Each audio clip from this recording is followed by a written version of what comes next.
Hey guys, it's Missy Wolf, and I am here with Gunnar Nelson. How are you? Doing great. Doing great. Good to be here. Thanks for having me. Absolutely. Now, I have a lot to talk to you about, and I know we don't have a whole lot of time, so I'm going to do the best that I can for everybody. But I got to know something.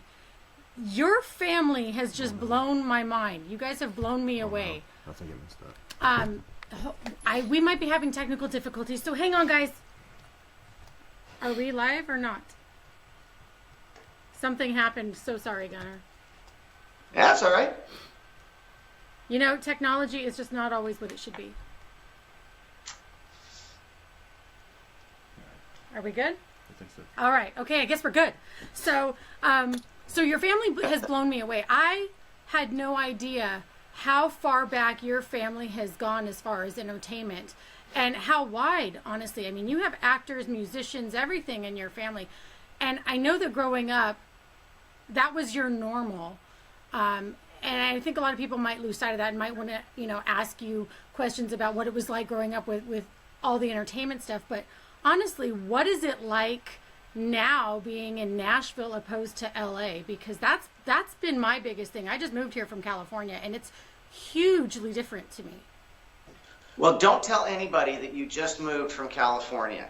Okay, as far as they're concerned, you're a Nashville native. Okay. And all that stuff. By the way, for the record, bless your heart doesn't necessarily mean bless your heart. Okay, you'll learn that over time. Okay. Okay, Matt and I've been here a long time. I've been living here over 20 years now and have really enjoyed it. You're right, going back to your statement about the family. The family's been in the business forever, Right. for well over 100 years. And you're right, that was really our normal. We had, on both sides of the family, we had entertainers and sports people as well. I mean, for the viewers out there and the listeners as well, a little background, our grandparents, Ozzie and Harriet Nelson, they had the longest running television sitcom in history at 14 and a half years, 435 episodes. They met when our grandfather Ozzie was in a big band. He was a band leader.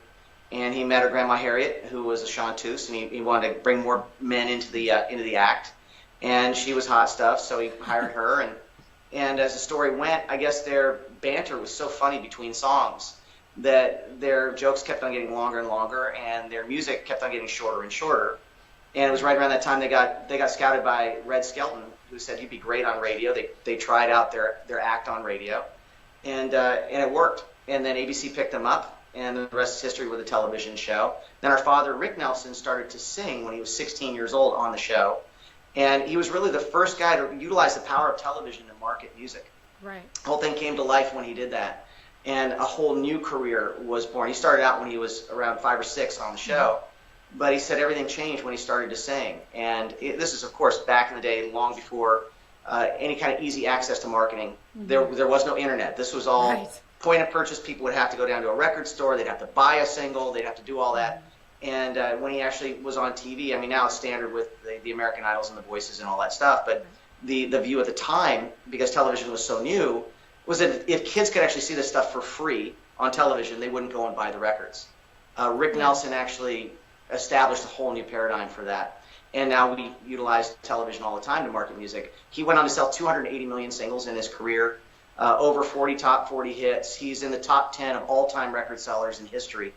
And he was just a really difficult guy to look at. The chicks out there watching this should Google Ricky Nelson. So hard. He was a pretty guy. But on the other side of our family, not to brag because I'm totally shameless about doing that, our grandparents on our mom's side, actually, our grandpa Tom was Tom Harmon of Michigan. He won the Heisman Trophy at Michigan in 1940. Yeah.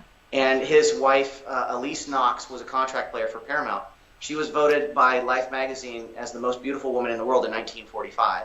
And she was awesome. We called her Nino. She was great. Nino. And I have an Aunt Kelly, who was the Tic Tac lady. And my Uncle Mark is Mark Harmon of NCIS. He plays Gibbs on NCIS. I know, and I have to say, I've had a crush on that man since I was super tiny. And when I saw him play Ted Bundy, I was like, oh my God, no wonder. No, it was Mr. Shoop that did it for you. Come on. Yeah, it was right. Summer School and Mr. Shoop. Oh, I know. And, he was amazing in that movie too. It was fun, and then the dog he had. But no, your whole entire family is so talented, and it's just so amazing. And I feel like America is blessed because of that, because we've been able to follow you all and watch you all, and just thoroughly be entertained by all of you. And for me, that would, I don't know, I don't think it would ever get old for me. Have you ever had those moments where you're just kind of like, I want to escape and take a break from it all? Or is this something that you're just, as happy about, doing it 20 years ago as you are today?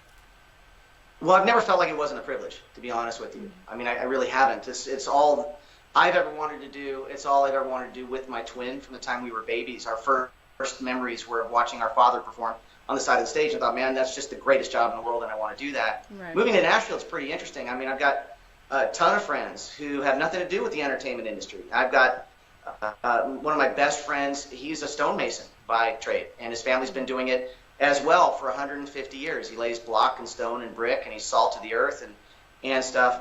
But the funny thing is, we still bond on that whole family tradition. Every time he's laying a row of block, he actually really takes it to heart that he's actually the living legacy of everything that's come before him, and it's his name on it, and it's his work, and that's something that we always grew up with as well.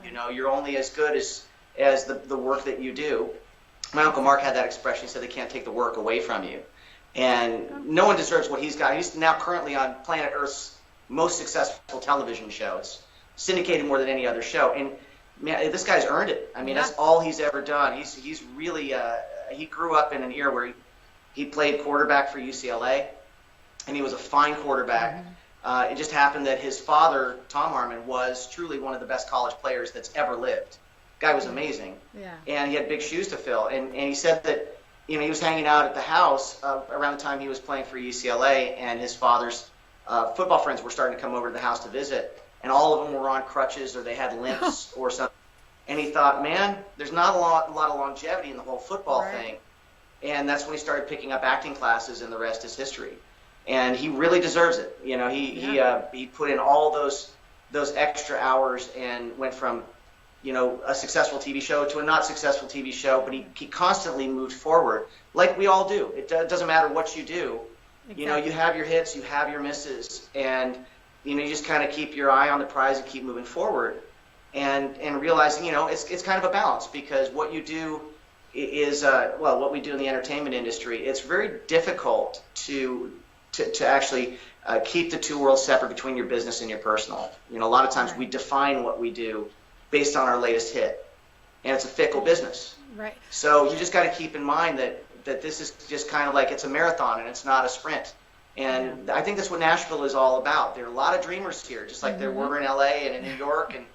And as long as you have something that you feel is unique to say, and something that you can share or teach, there's definitely a market out there for it. Absolutely. And it's great because the doors are open for so many different people, and if you want to do something, you can do it if you work hard and you don't lose focus. A lot of people come here thinking they want to do one thing, and I know that it's a brutal industry, so it's really hard, and they'll change their mind. And really, honestly, being an entertainer, a musician, a singer-songwriter, it's not for everybody. Otherwise, everybody would do it.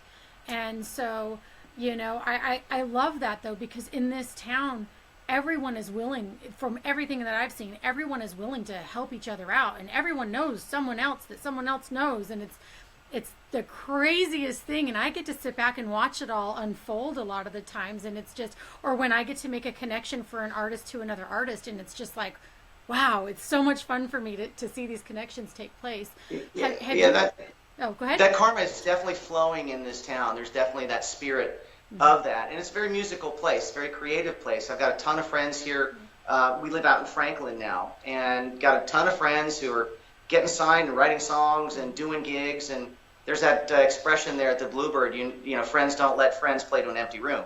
Right. You show up and you lend your support and you do your whole thing.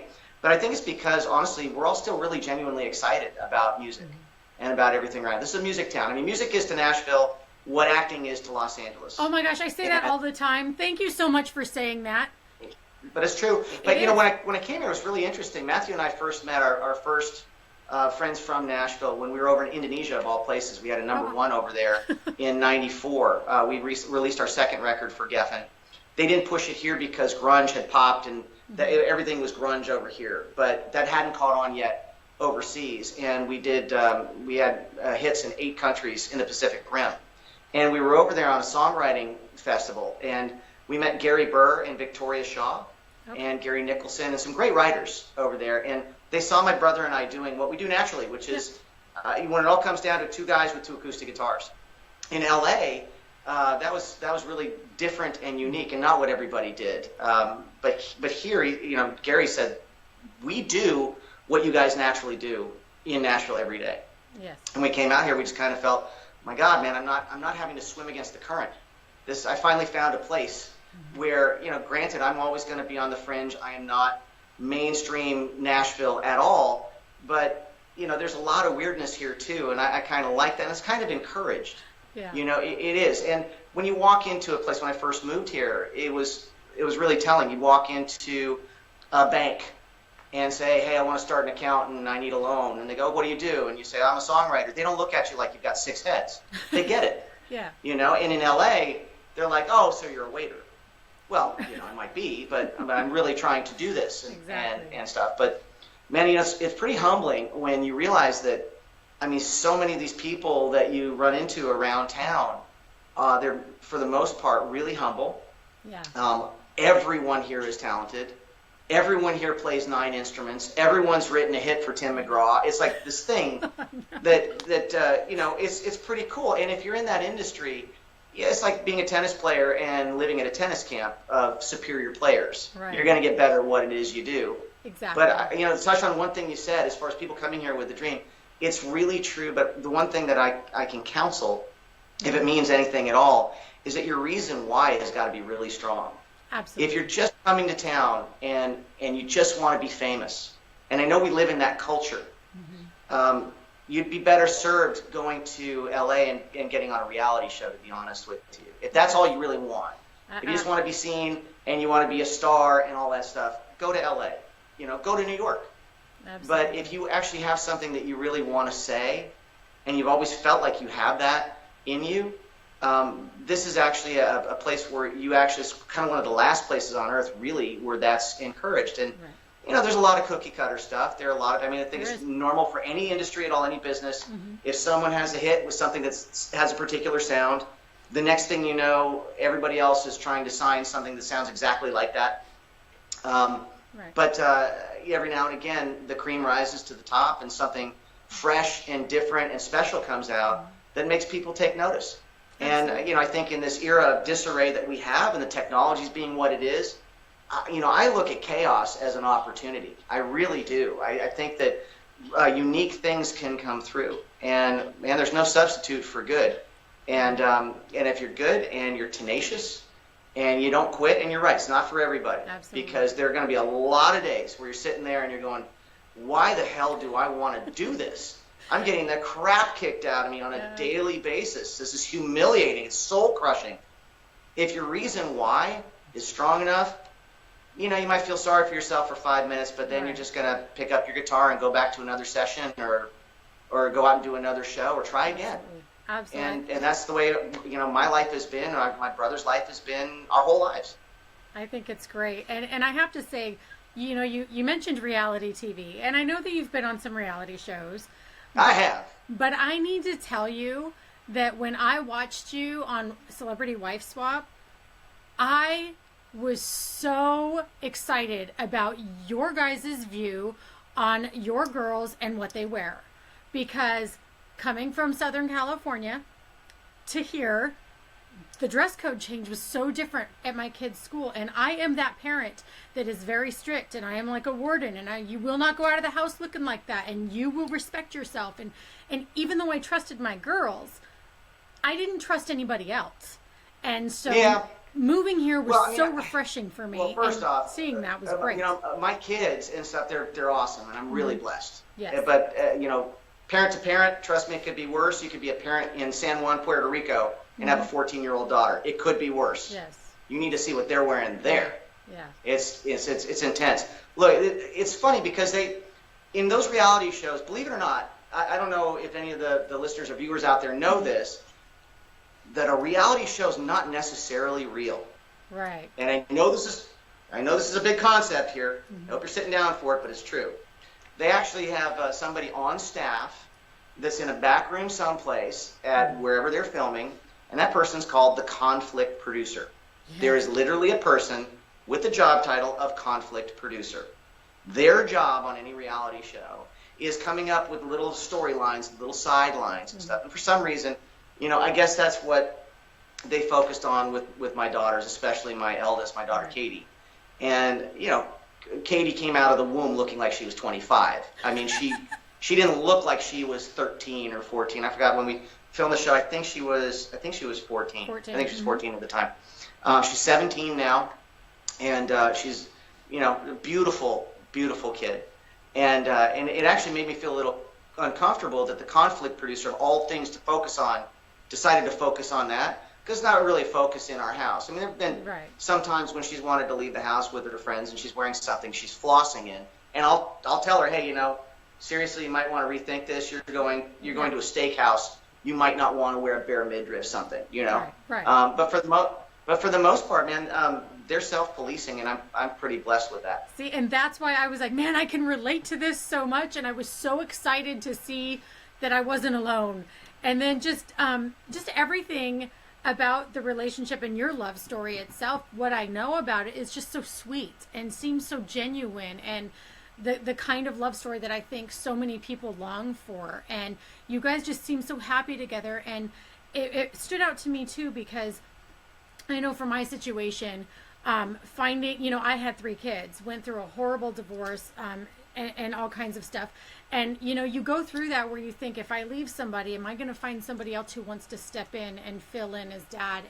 And I have found that, but I didn't think that I would for a really long time. And, it was one of those things that, so when I saw other people going through it, I was like, wow, and so I really related to the whole reality, show. And I just thought, this is so great and so encouraging for others to see as well. And I loved it. So I want to applaud you guys. Well, thank you for that. Well, I'll tell you, it was the biggest blessing of my life. I reached an age where I was the same age my father was when he died in his plane crash, which was 45. Right. And, I kind of resigned myself to thinking that that's the way my life was going to be. I mean, it was a pretty decent life. I mean, it was okay. Not on the love life kind of thing. I kind of followed the area code method of girlfriend keeping. And I'd done that for 30 years. It's all I really knew, to be honest with you. My parents had a horrible divorce, and I didn't want to go through that. My twin had gone through a really ugly divorce, too. And I'd been on the sidelines because I'm a coward watching all that stuff going, I don't want to do that. So I'm just going to be safe. I'm going to be a single guy, and I'm not going to commit myself, and that's the way it's going to be. And then I went to a show literally in the middle of nowhere. I was in the middle of the desert in a tiny place that Disney owned as a film set, and it's called the Calico Ghost Town. Yeah, and, I've been there. Yeah, for veterans of 70s and 80s TV, it was the place where on the Brady Bunch, they locked the old prospector locked the Bradys into a jail. That's where they filmed all this stuff. And I mean, the only thing that you have out there, seriously, are tumbleweeds. Yes, I know. And my brother and I were on the end of a really long run, and I wasn't really feeling like going to the gig and stuff. And it was just a miracle. And they say a miracle is a change in perception. And for me, it really was. Right. I've been writing songs about it my whole life, and I saw my future wife and my kids, and they were all together, and I just had this kind of soul recognition moment. I said, this is it. There they are. This is it. And I couldn't wait to start, to be honest with you. But it really was a miracle. My whole perception shifted, and the meaning for my life shifted. Because, when you're a single person, it's a lot of fun, but there are a lot of lonely moments too. Yeah. As far as like the depth of why you're doing what you do. Remember, I talked about the reason why. Mm-hmm. It's different when you're trying to approach, or you're pursuing success from your head and not your heart. If you're coming from ego, and you're just going out there and you're trying to get accomplishments, take it from me. I've had some great accomplishments. I've gone #1. I've sold millions of records. It's awesome. And then who cares? Because after that, it's like, if you really don't have the person or the people, in my case, to share it with, it still sucks. It doesn't matter. It's some ink in a book. And who cares? You only live once, right? But when you actually have a family, as you know, you're not just making a living, or you're not just going out and getting accolades. You're a huntress, in your case, going out and killing something and dragging it home. Yeah. And it becomes much more meaningful and important. And urgent is not the right word, but you know what I mean? It has more gravitas to the whole thing. And my life really changed after that moment. My songwriting improved, my singing improved, my playing improved, and I realized that God gave me a second chance at a life I never thought I was going to have. And now everything's wonderful. My brother's happily married. He's got a beautiful little 2.5-year-old who's kind of hanging out there. Hi, Ozzy. I know. I'm like, I was so in love immediately when I saw him. I was like, oh my gosh, I'm just. Oh, he's the man. I've got the greatest nickname in the world, courtesy of him. Okay. He calls me Guggo. Guggo. I am Guggo. Oh. I just think a combination of Gunnar and Sluggo is the best. It's the best nickname in the world. It's so great. I hope it sticks. That's great. But, I love that. I always got Auntie Mo. They just called me Auntie Mo. So. Auntie Mo. Well, look, in your situation, hats off to you. And I don't know what your current situation is, but my wife was telling me, like right before we met, her best friend said, look, you're the age you're at. You've got 3 kids. What guy's going to want you? That person is no longer her best friend anymore. Exactly. By the way. And that's not your friend. No. And that's the kind of stuff that people do to each other. And it's just, God, frustrating. Yeah, I wanted to send that friend of hers an email with just one word on it. Me. Yeah. That's it. That was the answer. I'm the guy. Yeah. But you know, there's a lid to every pot out there. There really honestly is. Yeah. And there's meaning waiting for everybody out there, whether it's in their relationship, in their career. You know, you just got to find why there's a reason why every single person is on this planet. Absolutely. And it's kind of funny. Lennon always said, life's what happens when you're making other plans, right? A lot of people move to town and they say, you know what, I'm going to be a country star. And in the middle of their pursuit, they meet the person of their dreams. Or they realize that they're really good behind the camera. Yeah. Or there's all of these that you never really know, you know? Absolutely. But as long as you put yourself out there with an open heart, great things can happen. But if you shut yourself off and you give in, you give up, nothing's going to happen. I know I'm sounding like a Tony Robbins infomercial. Oh my gosh, but I'm not meaning it, I promise. I love it so much, though, because when I get to have real conversations with people and they're meaningful, I think the fans love it too, and I just think it's just that much better. And we actually we get to know who. Well, I love to talk, and I'm on 6 cups of coffee, so you got me at a good time. Oh my gosh, so you're a coffee lover too? See, and I've probably had about 5 or 6 cups myself. I'm not a coffee lover. I'm a caffeine lover. Ah, got it. Okay, I'm an actual hazelnut creamer lover. I guess I got to be honest too. So mine's all about. My daughter Ariana, I swear, if she could actually mainline that stuff, she would. She is just a creamer freak. Exactly. So what happened to the creamer? We just bought a flagon of it yesterday. It's gone. I'm like, thank God for the Dollar General at the corner, because I go there all the time for more. You know, when you're a parent of 3, you know, you actually turn finance into a game. Yes. You know, Costco's my buddy. Yes. You know, Costco's my friend. Absolutely. Absolutely. Oh my God. I absolutely adore you. Thank you so much for being real. But before we go, because I know that we, have a schedule, I want to mention your tribute shows to your dad. Okay. Well, now first, going to correct you. You're talking about Ricky Nelson Remembered. Yes, Ricky Nelson Remembered. And that's what we're talking about. We're actually playing at the City Winery. Yes. On the 30th, I believe. We're flying in from a gig in Minneapolis the night before to play my favorite place in town to play, which is the City Winery. If you've never been there, it is such a cool place. Great food. Yes. Every seat's a good seat, and it's, you feel like you're treating yourself when you go there. This is not like, having a red Solo cup and peeing behind a bush at a show. Okay, this is real civilization here, and it's great. It sounds amazing, and it's beautiful. And the show we're doing is called Ricky Nelson Remembered. Yes. We don't like to call it a tribute show because it's not like we're in Elvis suits trying to be Elvis. Yeah. You know what I mean? Yeah. It's a celebration of our best friend. Our dad was our best buddy, and he was a great guy. He was really unsung and underrated while he was here. It was really unfair how they handled him. I think it was because he broke on TV, and like a lot of stars that followed, or unlike a lot of stars that followed him, I should say, on television, he wasn't a made-for-TV guy. There was a point in time in his life when he had made an amazing movie with John Wayne called Rio Bravo, where he could have chosen to go on and be a film star, a legitimate film star. Yes. But he chose the life of rock and roll, and that's what he eventually wound up living and dying for. He did 300 dates up until the day he died. And so this is not a guy who was a TV star that happened to make music. He was a rock star that happened to be really photogenic and telegenic. Absolutely.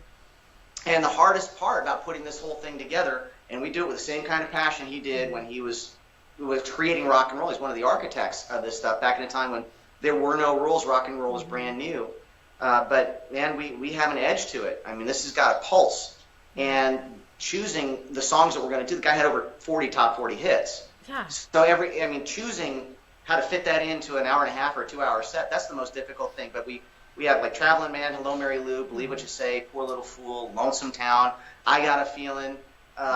You also have Garden Party, the next phase of his career. He helped invent country rock, and that's definitely affected this town. I mean, if you were to listen to vintage Rick Nelson and the Stone Canyon Band, which was the second phase of his career, like 1969, 1970, man, you can hear the DNA, and everything you hear on country radio today came from that. And that's the story that we tell. We do it through video. Our dad was arguably the most televised rock star in history. So we've got 435 episodes of the family show to cut to, and we've got big screens. It's a lot more than you think. Absolutely. It's a real production, and it's a real event, and it feels like a family reunion when we do it. That's great. Now, do you have a favorite song that you'd like to perform?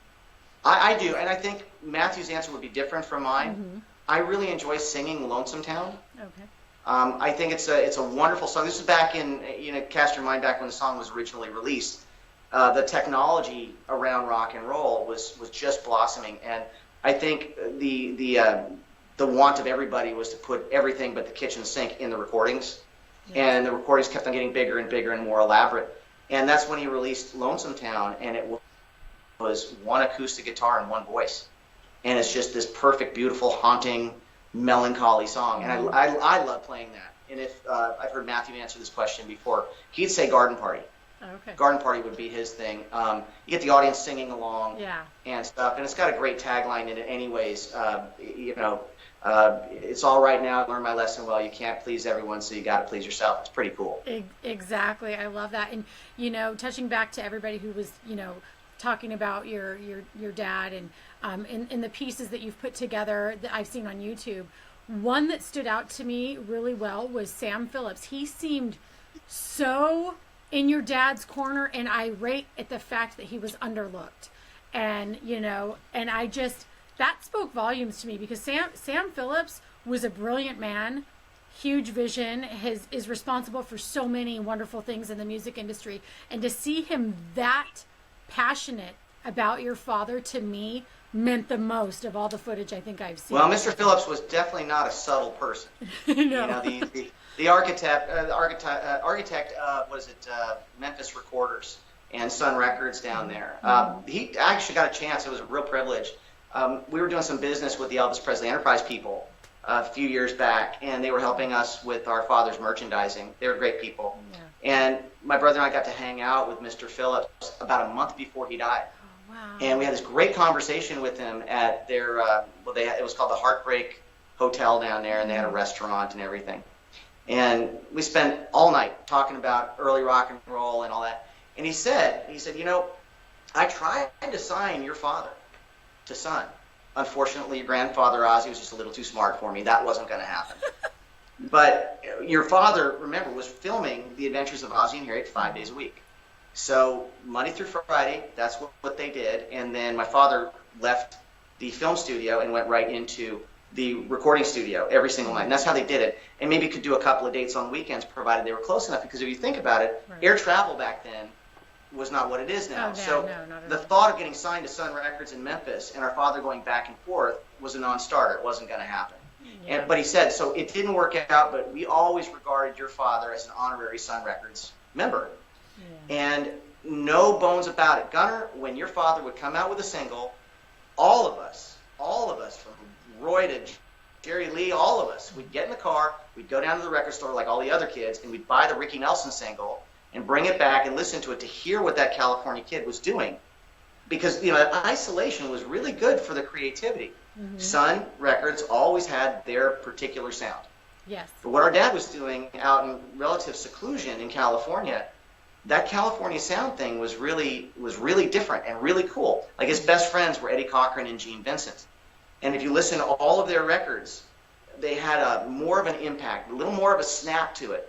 My dad always said he was a closet greaser at heart, and he was able to do that because honestly, he didn't have a record company looking over his shoulder and stuff. When he first started out, Ozzy couldn't even get him a recording contract with one of the majors. He had to sign him to a singles deal on a small jazz label called Verve. And then blew up and all that stuff, and then he re-signed to what would later be called Capitol, and stuff, and that was all well and good. But our grandfather Ozzy was pretty much a genius, and he got to live vicariously through our father. His first love was music, and when our father started recording and doing all that, he was really hands-on with his career. And they made some amazing records that I don't think would have been even remotely the same had he been signed to Sun Records. Absolutely. Well, that's an incredible story, and I hope all the fans, have enjoyed hearing it. One thing, I have a fan question for you, and they're going to kill me if I don't get to it, because I promised them I would try. So, okay. First of all, they want to know when you have new music coming out. And if well, here's what we've decided to do. That's a great question. We're always writing, and we're always recording. The thing that's going to be a little different, and I don't know if this is like a preview of things to come, but you can see this beautiful lighting behind us. Yes. And the studio that we have. Matthew and I are making a shift in all we do. We realize that our industry's changed a lot. Before, when we first started out, the paradigm was completely different. In the music industry, you would go out, you'd play clubs, you'd build a following, you'd make a demo, you'd get signed to a record deal, you'd make a record, you'd make a video, get played on MTV, and then you're a star. Okay? That doesn't happen anymore. None of that happens anymore. Yeah, no. There's no formula. So much like back then, you would make a record or you'd make a CD, and it would be a collection of 10 to 12 songs, and you would release it, and then you'd go on a tour cycle to promote that. That's not really happening anymore. You don't really need to do that, and it benefits the fans in a very particular way. You can actually release a single and a video or an EP, of 3 or 4 songs, and a video or two much more rapidly. You don't have to wait every 3 years or 4 years. So that's where Matthew and I are making our changeover. Okay. My goal is to actually come out with a new single every month. That's what I want to do. Okay. And I want to come out with a new video and a new single every month and have that be a continuous progression of music. So at the end of the year, if you think about it, not only do you have the same 10 or 12 songs you have on CD, but you have 10 or 12 videos you wouldn't have had.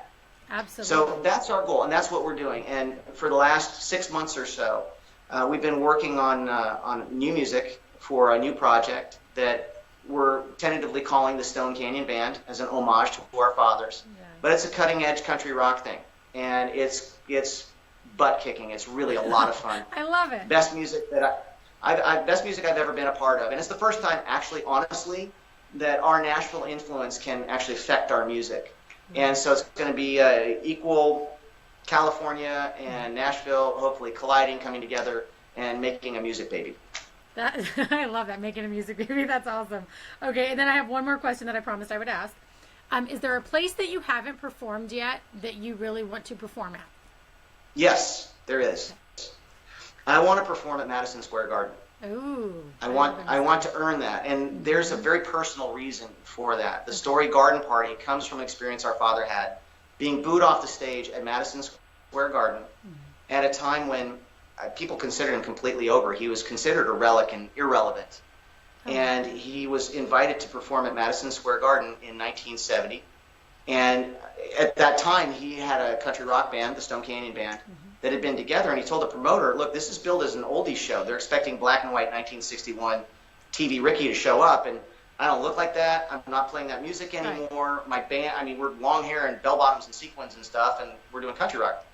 And the promoter talked him into it. Said, Rick, as long as you show up, they're going to love you. And he got booed off the stage by 22,000 people that night. And he wrote the song Garden Party from that experience. And if you know that, and if you know the story behind that night, the verse lyric to Garden Party, it becomes even cooler because you realize what he was doing is all autobiographical. He said the song came to him in the middle of the night. It was finished. It was like God just gave it to him.